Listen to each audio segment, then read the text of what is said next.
السلام عليكم ورحمة الله تعالى وبركاته. عاشت المملكة المغربية ملكا وشعبا ولا عاش من خانه. اليوم غادي نبين لكم أن الكيان الجزائري كيان إرهابي ويدعم الإرهاب، غير من منطلق واحد، من بينة واحدة. غير غناخد غير واحد العامل بوحدو وغنبين لكم أنه كيان إرهابي. أما العوامل التي تبين بأن الجزائر كيان إرهابي ويدعم الإرهاب ويمول الإرهاب، هذه راه كاين عوامل بزاف، ولكن راني ناخذ عامل واحد اللي هو يعترفون به، هما كيعترفوا به.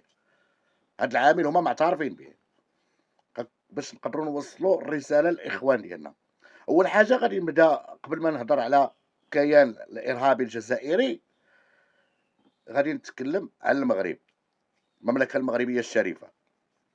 المملكة المغربية الشريفة عندها واحد المشكل، كتحاول بجميع الطرق أنها تصلح هذا المشكل وتحاول أنها تغلب عليه بطرق علمية، وإن شاء الله حنا ماش غاديين وبإذن الله في واحد سنة حتى 5 سنوات إن شاء الله هذا المشكل هذا غيكون ما غيبقاش، والاقتصاد ديال المغرب غادي يمشي بسرعة أكثر وبحدة أكثر، وسوف نستطيع أن نستقطب مستثمرين أحسن وغنقدروا نهضوا بهذه البلاد. شنو هو هذا المجال؟ هو التسيير النقدي. كما نعلم حنا كنا مغاربة كنعترفوا بأي شيء كان في مصلحة البلاد أو ليس في مصلحة البلاد كنقولوه، ما عندناش المشكل. هذا هو هذه هي الديمقراطية. في المغرب المشكل اللي عندنا هو هذا المجال ديال التسيير ديال المعاملات نقديا، التعامل النقدي. التعامل النقدي ونسبة في المغرب راه نسبة كبيرة إذا قارناه مع الدول العظمى كأوروبا، أمريكا، اليابان، المهم الدول اللي هي كتسمى دول ذات الاقتصاد المتطور أو ما عرفتش كيفاش نقولها لكم، الدول النامية بحال فرنسا، ألمانيا، بلجيكا وهذا ما عندهمش هذا المشكل. حنا عندنا في المغرب لأن دولة في طور النمو ولسنا دولة نامية، خصنا نصلحوا هذا باش نوليو دولة نامية. شنو هو؟ هاد المسألة ديال التسيير ديال النقد مهم جدًا، أن ملي كتكون عندك واحد التسيير نقدي، واحد التحكم في المسار النقدي، كتقدر تتحكم في كل ما هو يدور في المملكة المغربية الشريفة، وتقدر تكتشف عدة أشياء وتقدر تسيّر وتقدر بزاف د الأشياء. أنا غنعطيكم بعض الأمثلة اللي هي بسيطة. المهم هاد المجال النقدي شنو كيصنع لك؟ كيصنع لك سياسيين غير نزهاء، مرتشين، آآ استرزاقيين، المهم كلشي داكشي اللي على بالكم. والمغاربة لا يقبلون هذا. كت هاد المجال ديال التسيير النقدي أو معاملة نقديًا كيسكّن لينا هاد المشاكل كلها، الرشوة، ال سميتو هدر المال العام، كلشي تقريبًا، جميع الآفات اللي كنعيشوها غير على ود هاد المعاملة النقدية اللي هي عندها واحد النسبة كبيرة في الاقتصاد المغربي. نعطيكم مثال، مثال بسيط. شركات الحليب اللي كاينين دابا هما ملي كيشريو الحليب من عند الفلاح واش كيعطيوه فاكتورة؟ لا، ما كيعطيوش فاكتورة، كيخلصوا إسباس. كينتج، ملي كينتج الحليب وكيديه كيبيعو لمول الحانوت، واش كيعطي واش مول الحانوت كيعطي واش هو كيعطي فاكتورة لمول الحانوت؟ لا. إذن هنا من الناحية الضريبية ما يمكن ليناش نعرفوا لا شحال نتجات هذيك الشركة، لا شحال باعت، لا شحال شرات، لا شنو ضاع ليها، لا والو، لأن كنتعاملوا نقد إسبيس كاش. شنو خصو يدار؟ المشكل اللي خصو يدار باش نتجاوزوا هذا المشكل هذا ويولي عندنا واحد التعطير صارم. وحتى لا شي سياسي ولا شي واحد خدا شي منصب مسؤولية ودار شي تجاوز ولا اختلس ولا خدا رشوة ولا شي حاجة نكتشفوه بسهولة. لأن ما كاين المعاملات ما كتعاملش نقدية، كلشي كيتعامل عن طريق البنك، شيكات، الكارت البنكي، وكلشي كيكون باين واضح، شحال هذا شحال هذا. بالنسبة لهاد الشركات هادو، وراه شركات كبار كيتعاملوا بهاد الطريقة هادي، راه ماشي غير شركات صغار. بالنسبة لهاد الشركات هادو في الآخر د العام ملي كيدير تصريح على الضريبة يقدر يصرح باللي بغا، لأن ما عندك حتى شي حاجة عليه، وداك الشي اللي غيصرح به بز منك تاخدو، بزز منك تشدو وتاخدو، ما عندكش. لأن حتى هو ملي غيصاوب داك الحسابات ديالو راه كيصاوبهم مقادين، راك منطقي عقلاني، ما عندك ما عندك ما تشد، ما عندك ما تشدو، ما تشدش منه والو، لأن ما عندك شي حاجة مبنية عن الصح والصحيح. هنا المغرب كيحاول باش جميع العاملين في الاقتصاد والتجارة الداخلية في المغرب يتعاملوا بالتصريح الضريبي، وليس التصريح وليس الضريبة التلقائية اللي كتسمى لابو فورفيتير، لابو ديكلاري. وكذلك حتى الناس اللي ساكنين في الديور ديالهم، لا عائلة وداك الشيء، حتى هما خاصهم يبداو يديروا التصريح الضريبي، شنو شرا وفاش مشى يشري ياخذ لا فاكتور، ياخذ الفاتوره ديالو ويصرح بها ويعطيها للدوله. هكذا غادي نقدروا نعرفوا الدرهم الاخر فين كيمشي وفين كيجي. الدرهم الاخر كيولي باين، شي سياسي، شي استرزاقي، شي راك عارفين شنو هذا، ما غيقدرش، لان ما كاين شكون اللي غيعطيه فلوس، ملي غيعطيه خصو، الا بغى يعطيه خصو شي دليل. كيفاش غادي يدخل له هو غيخرج 20 ولا 50 مليون يعطيها له رشوه، منين غيجيبها؟ لان كلشي داخل بالفاكتوره، كلشي خارج بالفاكتوره، كلشي مصرح. والو. هذا هو الحل الوحيد، هذا هو الحل الوحيد اللي كاين باش نقدروا نسيطروا على هاد الآفات، على هاد المشاكل اللي كنتعرضوا عليها من ناحية ديال بعض السياسيين الفاسدين، بعض العملاء التجاريين فاسدين كذلك، وبعض المواطنين الفاسدين. كلشي حتى التجارة في المخدرات غيصعاب عليه، صعاب عليه يدير التجارة في المخدرات، لأن ما باش غيخلص، منين غيجيب، كيفاش هذا. كلشي معروف. ادخل واحد المبلغ غنقول له خويا منين جبتي هذا المبلغ؟ شنو بعتي؟ شنو خرجتي؟ شنو جبتي؟ نحبس. ولكن راه ما كاين الكمال لله، كما كنقولوا الكمال لله. غير هاد الشيء ديال التسيير المالي مهم بزاف باش نتحكموا في جميع الجرائم اللي كتضر بالبلاد وبالاقتصاد ديال البلاد. انا هضرت غير على المال غير على الدرهم. اما في ناحيه من ناحيه ديال العمله الصعبه، انا في المغرب كنعرفوا بان العمله الصعبه راه كتمشي للبنكه، كتصرف باسبور، مسائل ديالك مسائل مضبوطه، تعطي الدرهم خذ الاورو ولا خذ الدولار، ولا عطي الدولار وخذ الدرهم. اما البنكه عندنا مسيره هذا الشيء، كلشي الناس عندنا مكاتب الصرف، عندنا هاد المسائل كاملين. اذا من ناحيه ديال العمله الصعبه ما عندناش مشكل. دابا غندوزو للبلاد ديال هوك، غنمشيو للبلاد ديال هوك. البلاد ديال هوك خاصكم تعرفوا هاد بلاد هوك الكيان الارهابي ملي كدي مثلا الدينار للبنكه وتقول له عطيني الاورو، ما كاش. مكاتب الصرف ما كاش، ما كاش. صافي. ولكن عندهم السكوار، عندهم السكوار. هاد السكوار شنو هو هاد السكوار؟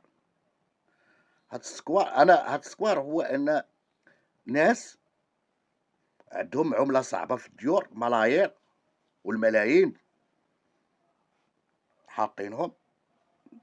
كتبغي تصرف الدينار كيصرفوا لك ب20 30 مره، المهم اللي بغا هو، ما عندوش علاقه بالارقام ديال البنكيه والصرف ديال البنك، حتى المصرح به عالميا ما عندوش علاقه. السكوار مثلا دينار ديال 0.073 يقدر يصرفوا لك ب0.0140. واللي بغا كيصرف باش بغا هو. هاد المشاكل اللي قلتها قبيله على المغرب من ناحية ديال السيولة النقدية اللي وحنا باغيين نحاربوها وباغيين نصلحوها عندهم، ولكن هما عندهم كثر. هما ديما فايتين في هاد الشيء ديال المشاكل والمصائب. هما عندهم شي حاجة كثار. الكيان الإرهابي الجزائري عندهم هاد السكوار. هاد السكوار خصكم تعرفوا شنو هو هاد السكوار. السكوار مثلا انت عندك 1000 دينار، 1000 دولار، اعتذر، عندك 1000 دولار ولا عندك 1000 اورو، بغيتي تصرفها في البنكة. غيكون منين جاتك جبتي هاد 1000 دينار وهذا منين جبتيها؟ يقدروا يجيو المخابرات يهزوك تمشي خلا باش تصرفها في البنك. مشيتي ديتي الدينار بغيتي الاورو مكاش. الحماق المبين هادي مش عصابة ما كاينش تخرجي. شنو تيوقع؟ هاد السيد هذا اللي باغي ياخذ مثلا الاورو ويصرف الدينار كيمشي للسكوار،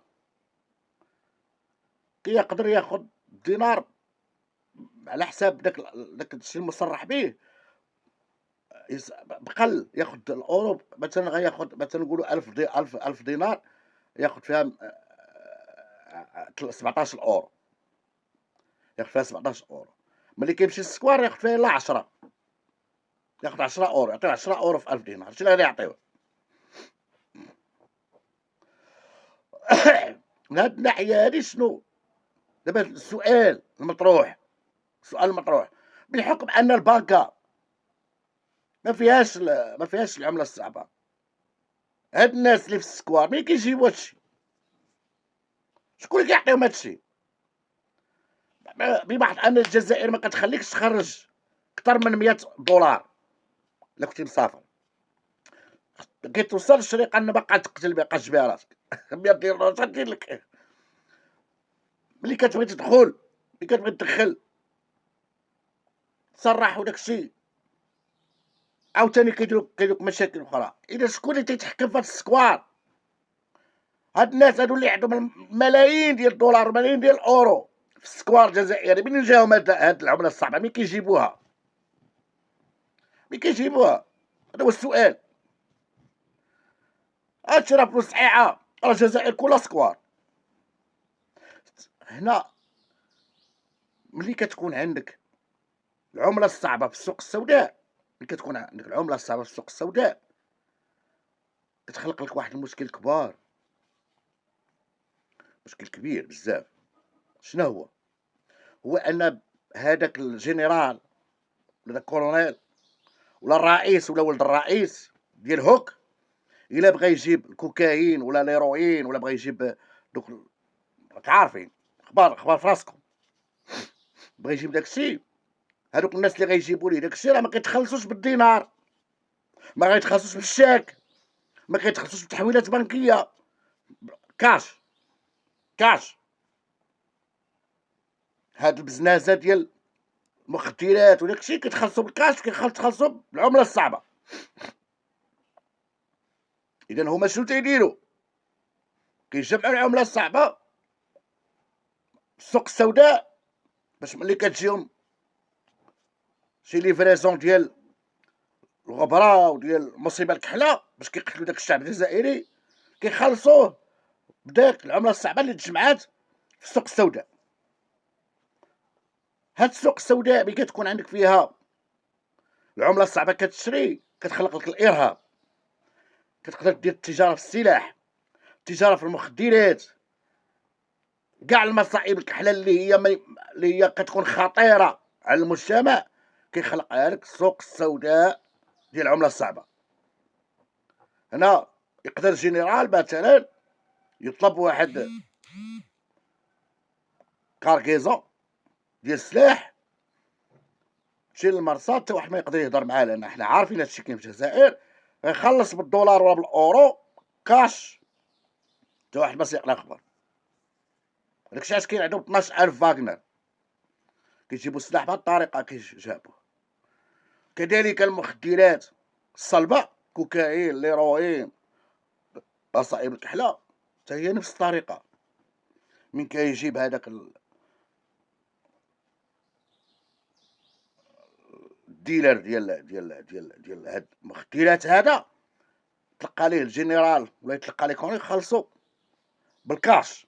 ما كاينش فيرمون بونكير شاك، هادشي ما كاينش في هاد التجارة هادي. إذا من السكوار، إلا شفنا المعاملة ديال السكوار في العملة الصعبة نسبة للبنكة، كنلقاو في الجزائر تبلغ 98%. خطير جدا. 98% من المعاملات أو الصرف ديال العملة الصعبة في الجزائر كدوز في السكوار، كدوز عبر الأبناك. هادشي هذا، هاد الجنرالات والرئاسة، النظام الجزائري كله هو اللي كيعتمد هاد القضية باش يبيع ويشري في المخدرات، يبيع ويشري في السلاح، يبيع ويشري في البشر، يبيع ويشري في كلشي. إذا بمحض أن العملة الصعبة في الجزائر ما عندهاش تأطير وما عندهاش تسيير وما مضبوطاش، هنا كيتبين أن النظام الجزائري نظام إرهابي يدعم المخدرات والإرهاب والتجارة في السلاح والتجارة في البشر. وأي باحث أو خبير في العلوم السياسية أو الاقتصادية أو الاجتماعية يقول لك هذا المسألة هي بينة. إذا كانت عندك سيلولة من العملة الصعبة بالداخل ديال البلاد وليست مؤطرة ومتحكم فيها، تستطيع أن تصنع لك إرهاب. عارفين الإرهاب؟ نتوما راه كلشي عارفينو. تجارة في المخدرات، تجارة في السلاح، تجارة في البشر، تجارة في كل شيء. ما حد كاين العملة الصعبة. هذه هي الجزائر. الجزائر كيان إرهابي يدعم التجارة في المخدرات والسلاح والبشر. شكرا. عاشت المملكة المغربية ملكا وشعبا، ولا عاش من خانها.